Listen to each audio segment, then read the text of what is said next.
Hi there. This book review is a lovely book to do with a certain flower that blooms.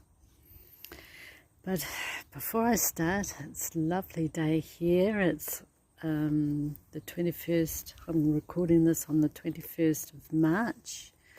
So it's our autumn here in New Zealand. And I was going to sit on the grass, but as you'll probably see, turn the camera around, that we have nothing but dandelions at the moment, and the grass is very, very damp. So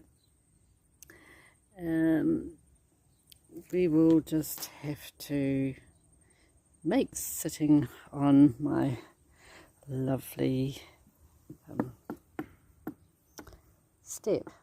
wooden step. Right, well, today's book review is to do with a book, Daisy. The life you are born into is an accident of birth. How you live that life is what really matters, which is a beautiful and very important quote, which I do believe. Pat Backley is a New Zealand author. I've met her personally through a book event here in Hamilton called Ages of Pages, and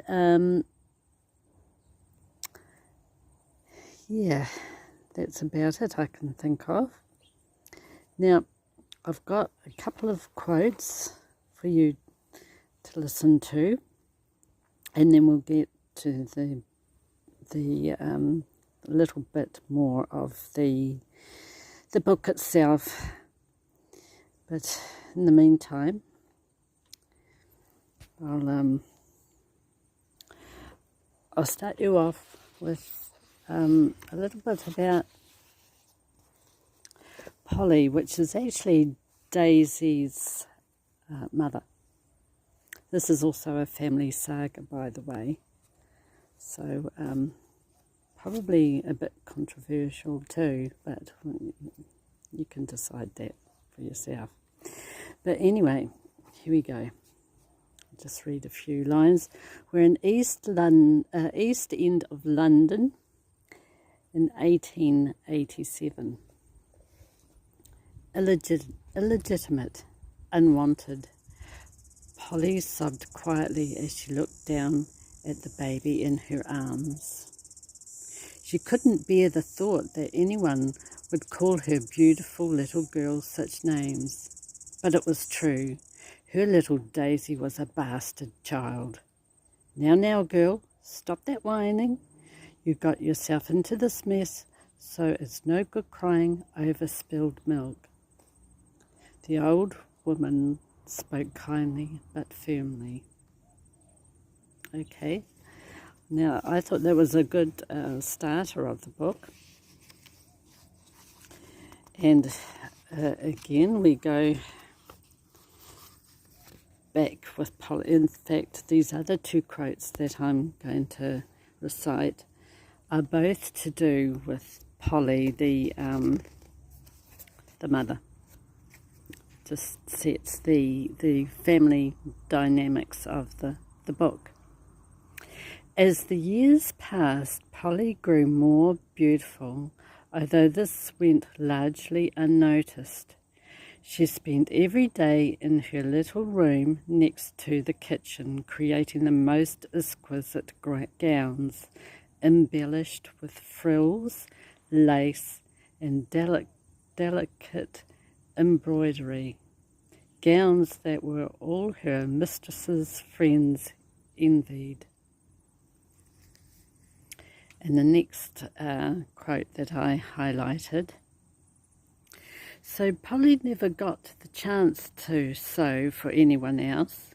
Instead, she spent every waking hour creating beauty for her mistress. Nothing pretty for herself, of course.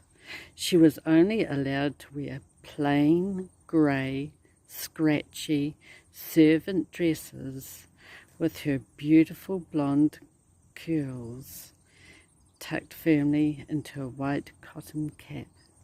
Which reminds me, while I'm at it, in fact I'll just put my glasses on here. See, these are beautiful earrings. Well, they were gifted to me, and by the way, this is not sponsored. This is not a sponsored ad. It was gifted to me by a beautiful lady in the South Island of New Zealand, and I will link her business down below in the description. She's handcrafted these beautiful earrings by herself, and she's a handcrafter. I'm all for handcrafted things that people make by themselves. Also, she makes these beautiful bookmarks, book clips, and this one I have used in this particular case, and there's all sorts there, so yeah. Anyway, whilst I'm here at the front of the book, I will now go to the back. Okay, so let's see, what have we got here? Sit back and relax, escape for a little while into the world of Daisy. A perfect weekend or holiday read. Daisy is a gentle family saga spanning almost 100 years from 1887 to 1974. It is set in Alabama, Harlem, and London, and incorporates some of the evils of society, poverty, racism, and snobbery, as well as some of the greatest that life has to offer: family, friendship, and love. So that concludes the introduction. I will now go through the book review and what I thought of this book.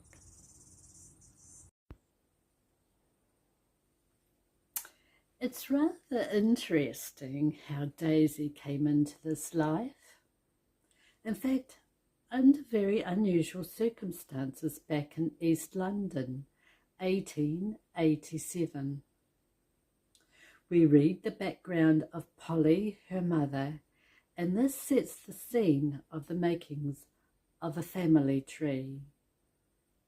I loved Mew's cottage, where Daisy and husband Blackie resided, and I loved Flo, who had a flair for sewing and dipping and delving into the haberdashery where ribbons, lace, pins, and needles were purchased. The dresses described in the story was gorgeous. Threaded also into this story is a family from Alabama, 1918. I won't say too much here, but I do love Melissa and how they had a journey through England and went through the roaring 20s with bobbed haircuts and all jazz music. Pat Backley has a beautiful writing prose. I can't highly praise Pat enough. A very kind-hearted woman that I've grown to know through her memoir and her Facebook page. Her writing gives you a sense of curiosity that urges you and encourages you to read on to find out more about the families in this book. If you are interested in family sagas and historical fiction, this is worth picking up. And I gave it a 5-star rating. And just to let you know that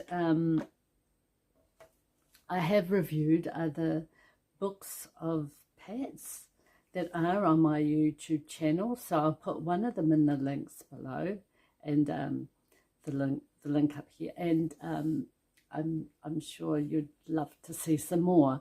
Also, if you're new to my channel, please, I'd very much like you to subscribe, and I hope to see you on the next one very shortly. Thank you. Bye-bye for now.